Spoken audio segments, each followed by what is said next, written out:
Baik, Assalamualaikum warahmatullahi wabarakatuh. Terima kasih kepada Bapak Imam yang telah mempersediakan kita untuk presentasi pada kesempatan ini. Mengenai sistem implementasi dan optimalisasi manajemen energi di PT Semen Padang sebagai upaya keunggulan bersaing industri persemenan nasional. Jurnal ini disusun oleh Pak Arif Rahmat Dasril dan Supri Lukman. Di sini kami beranggotakan 2 orang, yaitu Ripal Raja Nugraha dengan NPM 20721 dengan Azka Aulia Putri dengan NPM 2072002. Boleh slide berikutnya.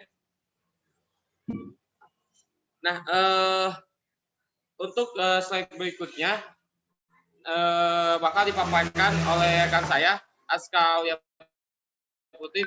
Untuk Azka dipersilakan. Terima kasih kepada Ripal. Di sini sebelumnya perkenalkan, saya Azka Aulia Putri, NPM 207002002. Di sini saya akan memaparkan tentang pendahuluan.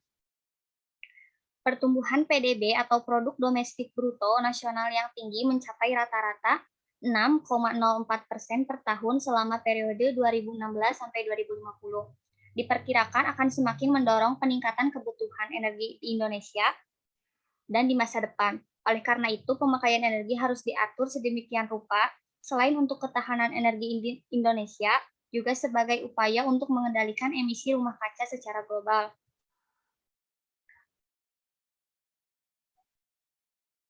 Untuk itu, kebutuhan energi meningkat pada tahun 2016 dari 795 juta SBM atau setara barel minyak menjadi 4.569 juta SBM pada tahun 2050. Pada tahun 2050, pangsa kebutuhan energi final terbesar adalah bahan bakar minyak atau BBM yakni sebesar 40,1%, diikuti oleh listrik 21,3%, gas 17,7%, batu bara 11%, dan sisanya LPG, bahan bakar nabati atau BBM, dan biomasa masing-masing di bawah 4%.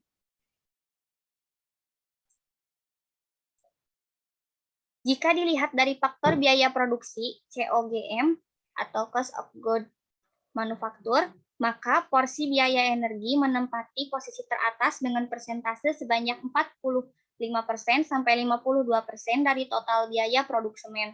Oleh karena itu, untuk memenangkan persaingan di industri persemenan yang semakin ketat dari tahun ke tahun, maka pengelolaan energi yang efektif dan efisien harus menjadi fokus utama dari manajemen karena penghematan energi sebanyak 1% sampai 5% akan memberikan dampak yang signifikan bagi perusahaan dan akan membuat perusahaan menjadi lebih kompetitif untuk bersaing dengan industri persemenan dalam negeri. Selanjutnya ada tinjauan teori. Manajemen energi memiliki fungsi untuk mengatur dan memonitor pemakaian energi dan saat ini menjadi isu yang sangat besar pada setiap negara. Mengacu kepada IOS 5001, manajemen energi adalah suatu elemen yang saling terkait dalam berinteraksi untuk membuat suatu tujuan dan kebijakan yang berhubungan dengan energi. Kemudian ada program manajemen energi yang kuat sangat dibutuhkan untuk menciptakan fondasi sistem agar tercipta perubahan positif dan sebagai pedoman dalam pengelolaan energi di suatu organisasi. Dilihat pada gambar yang ada di samping, ditampilkan elemen utama dalam menjalankan program manajemen energi strategis. Kesuksesan program manajemen energi ini dimulai dengan adanya komitmen suatu organisasi atau perusahaan tertentu. Yang pertama, membuat kebijakan energi di organisasi atau perusahaan. Yang kedua, membentuk tim energi lintas fungsional. Yang ketiga, melakukan asesmen secara reguler terhadap performance energi yang signifikan. Suatu organisasi atau perusahaan dapat menetapkan sendiri baseline energi mereka berdasarkan data-data yang ada. Dan yang keempat, ada benchmarking.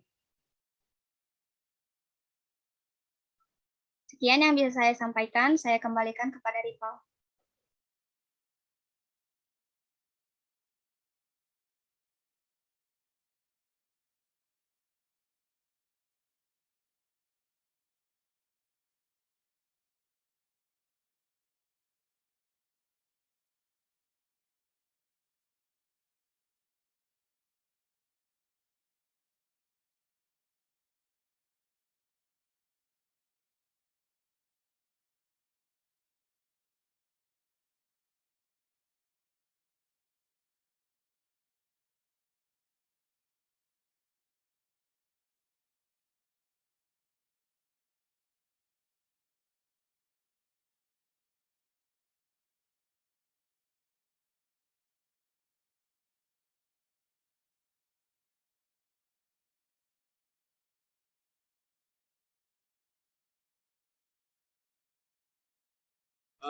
Mohon maaf, tadi ada sedikit gangguan mengenai sinyal. Lanjut dari tadi, lanjut ke metode penelitian. Metode penelitian sendiri, kami membawa, menurut dari jurnal di sini, kami membawa metode penelitiannya itu berdasarkan data secara kuantitatif, di mana data ini didapatkan dari laporan keuangan dan laporan produksi yang dikeluarkan oleh unit akuntansi dan produksi tiap bulan. Nah, data yang diperlukannya itu data konsumsi energi listrik dan masing-masing pabrik di PT Semen Padang. Terus data konsumsi bahan bakar pada masing-masing pabrik semen di PT Semen Padang. Terus data troubleshooting tiap pabrik dan data penyusul yaitu COGM yang tadi akan saya jelaskan selama 5 tahun terakhir secara data-data terkait. Nah, analisisnya itu dengan cara baseline energi terlebih dahulu. Fungsi dari baseline energi ini adalah sebagai pedoman atau patokan pemakaian energi yang digunakan hemat atau boros. Nah, pada tabel 1 diterangkan bahwa tentang baseline dan performance energi listrik PT Semen Padang. Di sana ada dari plan Indahung 4, 5, dan 6. Masing-masing Indahung di sini juga mempunyai konsumsi energi dan konsumsi energi masing-masing gitu. Di sini dikalkulasikan pada konsumsi energi dari Mei sampai September tahun 2019 dikatakan bahwa pada Indahung 4 equipment 4 jet 1 dengan regression Y sama dengan 28,545 X ditambah 75649 dengan R kuadratnya 0,788, maka konsumsi energi di sini yaitu min 875.420 kWh yang dinyatakan bahwa konsumsi energi tersebut secara hemat. Nah, adapun pada Indahung 4 di 4Z2 dengan regression Y sama dengan 18,889 X ditambah 861803 dengan R kuadrat 0,7792 dengan hasil konsumsi energinya yaitu 79.741 kWh dengan dinyatakan yaitu boros. Kita bisa tarik kesimpulan pada baseline dan performance di sini bahwa ketika data menunjukkan ada awalan negatif, berarti itu dikatakan dengan hemat dan hasilnya yang positif itu dikatakan boros. Selanjutnya, boleh slide selanjutnya.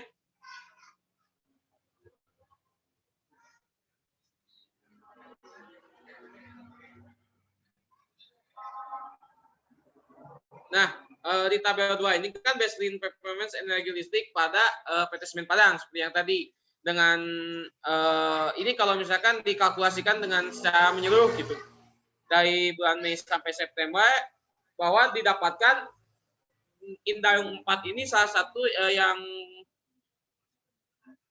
satu-satunya kalau yang memakan konsumsi energi yang cukup boros gitu di sini. Boleh slide selanjutnya. Nah, di sini kan ada nih model kerangka penelitian, di mana model kerangka penelitian ini merujuk pada competitive advantage yang tersusun atas spesifik energi konsumsi, yaitu mengenai elektriknya seperti apa, terus ada juga spesifik energi konsumsi bagian thermal atau bagian panas.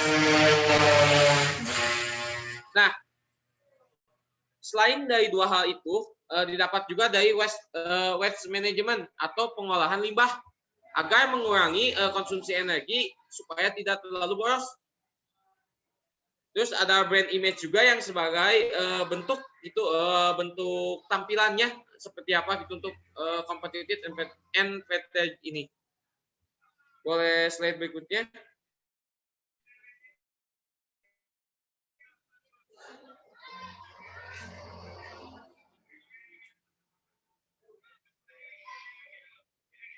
Halo Aska, boleh slide.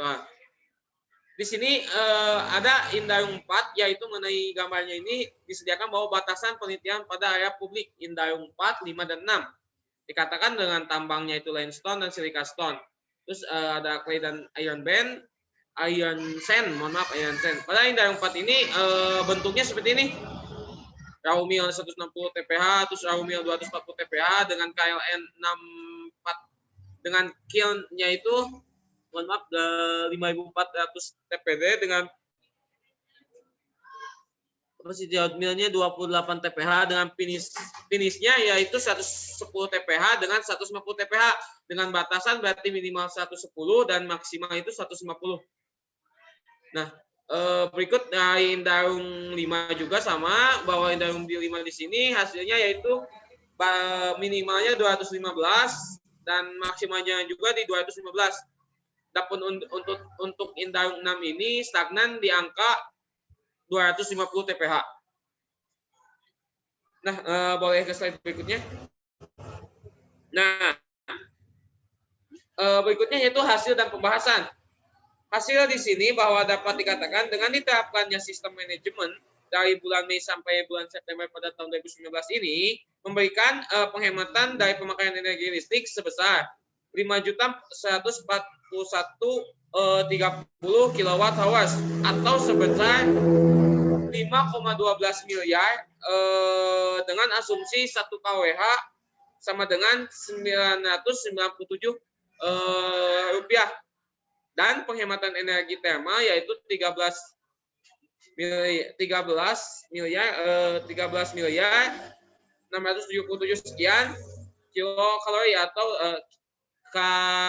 kcal atau sebesar 1,66 miliar untuk pabrik Indarung 4, Indarung 5 dan Indarung 6 dengan asumsi nilai kalori rata-rata batu bara yang dipakai sebesar 4.600 kilokalori per kilo dengan harga sebesar 560.000 per ton batu bara. Nah, dikatakan bahwa di Indarung 4, 5 dan 6 bisa dikatakan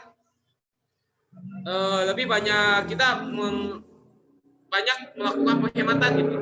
Meskipun pada Indarung 4 dengan listrik raw meal 2.484,271 kWh ini dinyatakan bos. Untuk secara kalkulasi Indarung 4 ini salah satu pabrik yang mengalami cukup banyak keborosan gitu. Terus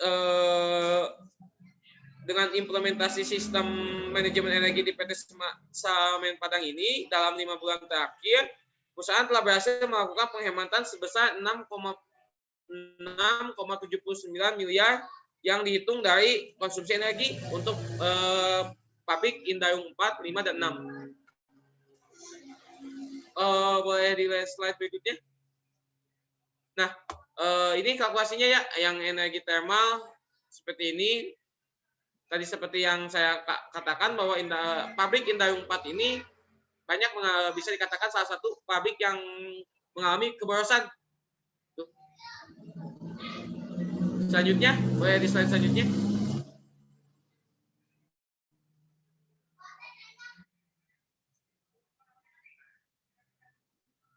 Nah, mungkin dari hasil jurnal yang kami bedah mengenai struktural implementasi, mengenai strategi implementasi dan optimalisasi manajemen energi di PT Semen Padang sebagai upaya keunggulan bersaing di industri perseminan nasional, dicukupkan sekian. Pada dasarnya PT Semen Padang ini mengalami penghematan yang cukup besar juga gitu dengan anggaran yang cukup lumayan untuk untuk bersaing di industri perseminan nasional ini. Ada tambahan mungkin dari rekan saya, Aska?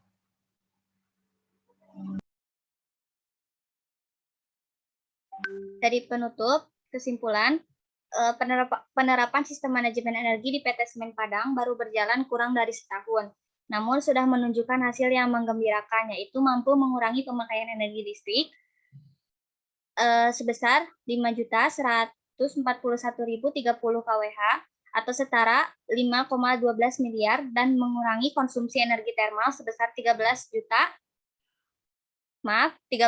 miliar 677.305.910 kCal jika dikonversikan ke rupiah sebesar 1,66 miliar. Jika ditotalkan, maka dengan implementasi sistem manajemen energi, PT Semen Padang berhasil menghemat energi sebesar 6,79 miliar. Dalam menganalisa penghematan yang ada melalui implementasi sistem manajemen energi ini, hanya fokus pada proses pembuatan semen di area pabrik saja, tidak termasuk proses pertambangan dan proses packing dan distribusi. Mungkin hanya sedikit itu yang bisa saya sampaikan. Saya kembalikan kepada Ripal. Terima kasih. Terima kasih kepada rekan saya Aska. Saya mungkin selaku pembuka moderator di sini, sekaligus pemateri dan rekan saya Aska, pamit undur diri. Mohon maaf bila misalkan ada udahan jurnal yang memang kurang detail ataupun kurang dapat dimengerti. Wabillahi taufiq wal hidayah. Wassalamualaikum warahmatullahi wabarakatuh.